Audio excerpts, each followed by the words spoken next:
We are Venom: The Last Dance is shaping up to be a whole ride, and there's a lot riding on this film. What does this mean for the Spider-Verse? Was Spider-Man No Way Home's post-credit scene retconned for this film? And will this actually be the last time that we see Venom? And in my opinion, that's doubtful. Salutations and fist bumps, folks. Welcome back to The Grid. And if you're like me, you have a lot of major questions now that you've watched this trailer or rewatched it at this point. There's a lot of major questions that are swirling around in your head most likely, but as per usual around here, I got you. So let's break all this down, shall we? As the trailer opens, we're reminded that Eddie Brock is now in Mexico or somewhere on a desert island or something like that, but most likely Mexico, because he has been on the run from the law, which coincides with No Way Home's post-credit scene, where he is leaving a local bar or trying to,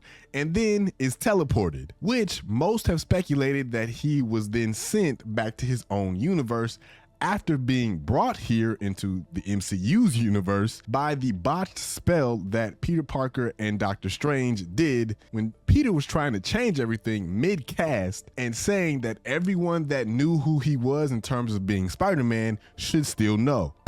basically everyone that knew that I was Spider-Man before should still know. Now, let's track back a bit further, because if you remember, Venom and Eddie were chilling in their hotel room watching soap operas when they were about to have a heart-to-heart moment when Venom says to Eddie that everyone has a past. And Venom is speaking about 80 billion light years that have come and gone across universes with the hive mind. And he mentions that this would fry the tiny brain of Eddie Brock if he let out the entire thing in terms of the story. Eddie then obviously says that he can handle it, and then Venom is going to let out the proverbial beans. But before he gets the chance to do so, the entire room shifts from what it was before in terms of being a grungy looking hotel room to a more very modern upstyle luxury one, which suggests that they are in the same place but in a different universe. And on the TV now, it is no longer the soap opera playing,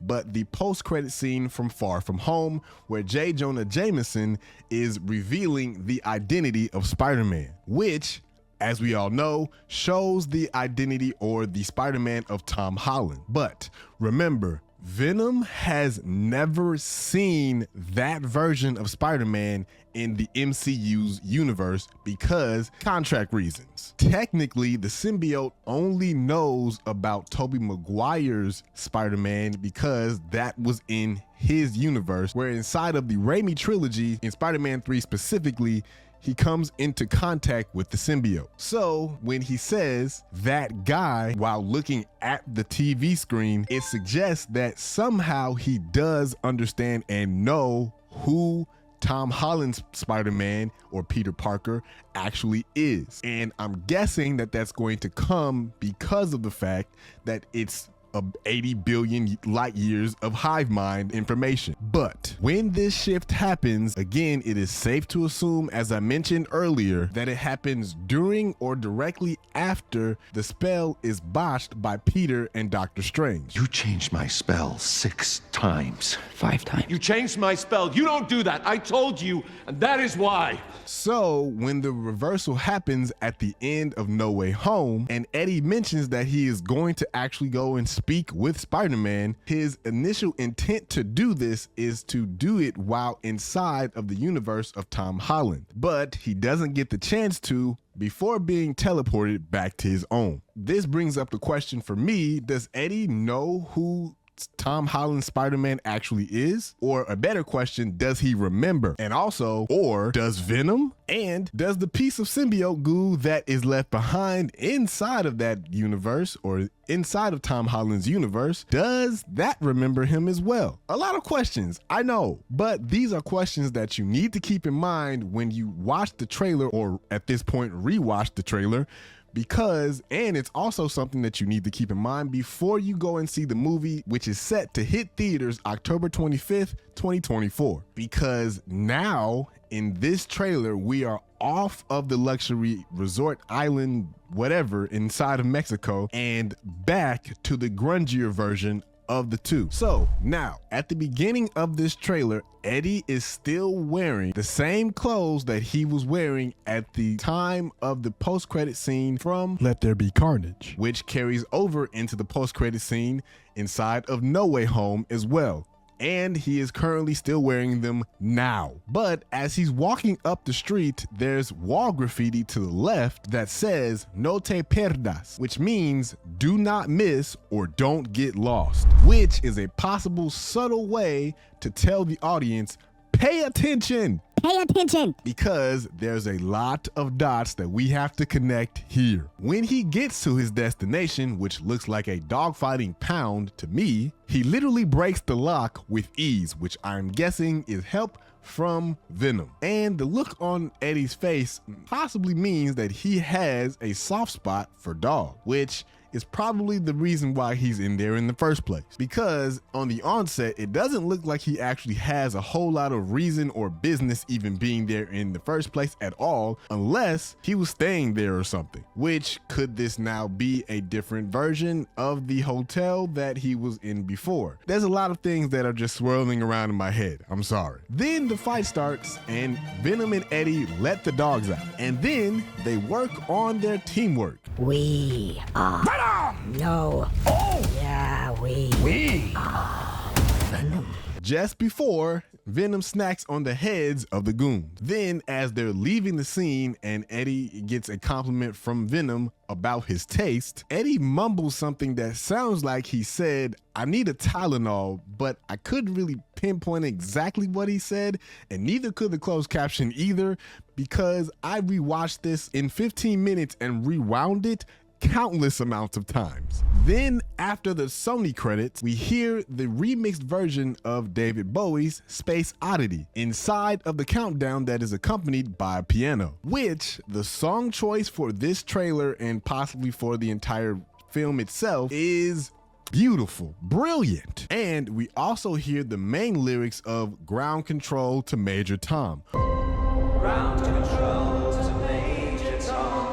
Which that is a really large part of this song. But this comes along with Juno Temple's voice saying, "We knew we weren't alone in the universe." Again, another nod to the fact that this universe has not seen galactic battles come to Earth ever, which includes the Avengers fighting Loki, anything regarding the Guardians. They have no idea about Infinity Stones or the memory of the Infinity Stones, and especially Thanos and his army coming to Earth to do what he did to the Earth. Because again, remember, Eddie was very shocked at the fact that 5 years went by and the bartender's family had been dusted. And to come to think of it, they don't even know about Thor at this point either. So the samples shown by Chiwetel Ejiofor and Juno Temple as they walk inside of a military base possibly came from the fight between Carnage and Venom. By the way, him playing a different character in this movie could happen because again, they are not in the same universe. But as the scene shifts, Chiwetel's character takes the sample that is shown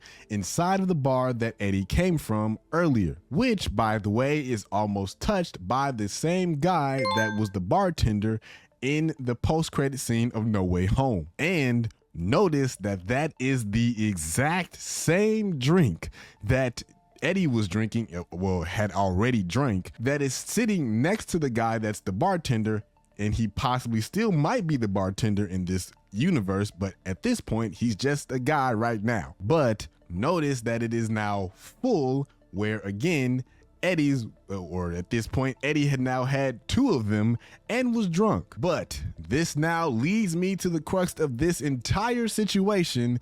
Was this scene retconned for continuity in this movie and inside of this universe? Because if you look back, the symbiote goo does not teleport back to the universe of Eddie Brock. Yet, it is inside of the universe of Eddie Brock as if it had. So there's a few possibilities that could have happened here. Did Eddie drop by this bar and leave some goo around after sitting down and having a few drinks, and then also leaving it as a tip, basically? Or did this magically just appear inside of Eddie's universe because of an incursion at some point, or the threat of an incursion happening at some point? And or is this a possible way of bringing in Spider-Man to this particular storyline and this universe? And when I speak about Spider-Man here, I'm talking about Tom Holland's Spider-Man coming into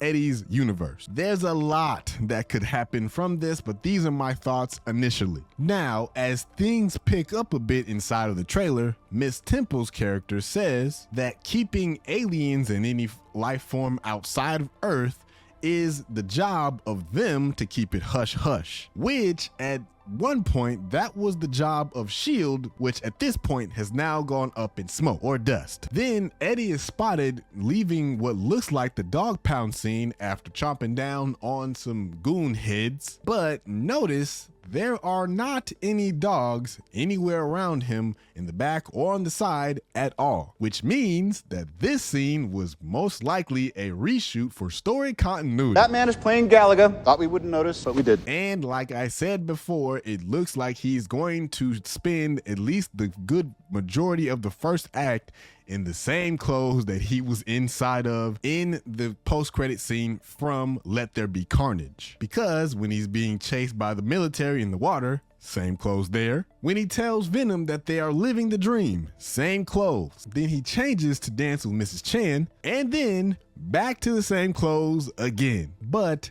after the dance, there's an area that depicts a woman that is behind a quarantined bubble that is also inside of a laboratory as well. And the suit that Chiwetel is wearing seems like this is a quarantine situation. So this means that symbiotes overall are looked at being an infection when they hit Earth, specifically probably after Venom remembers or realizes that his home has found him and they are coming to Earth, which for me grabs at both the comics and the most recent run of Spider-Man 2's storyline. And then when we get a glimpse of the soldier that falls out of the helicopter, notice that it is the exact same helicopter that we see Eddie inside of when Venom tells him that this might be their last ride. So another question, does Eddie die here? But my guess is no. I think we're going to see him again, or at the very least, we're going to at least see the Venom goo or Venom somewhere else if they're going to use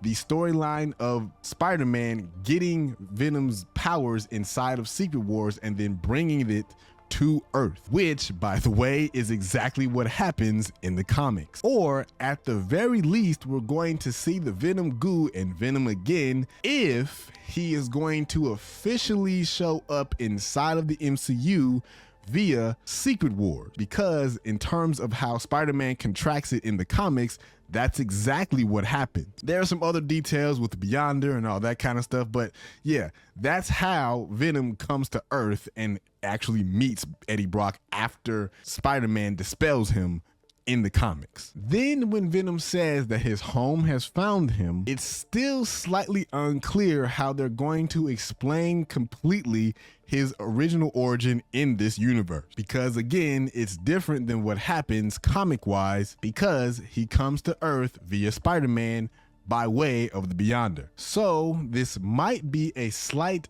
adaptation of the Spider-Man 2 storyline, where he obviously comes from a different planet and is crash landed here. And I'm further persuaded to that fact because of what Chiwetel's character says. It's an army coming that cannot be beaten. But the trailer trails off with another call from David Bowie's song, which again is Ground Control to Major Tom, which on its onset wraps this story in a we're not going to be on the ground much blanket, because we all know how Venom likes to hippity hop across buildings like he's playing a round of Rampage. So we're probably going to be in the air or somewhere around that, possibly also in space at the same time. A whole lot in this movie. So, like I said, there's a lot of questions that we have going into this movie from this trailer. But at this point, if you need some more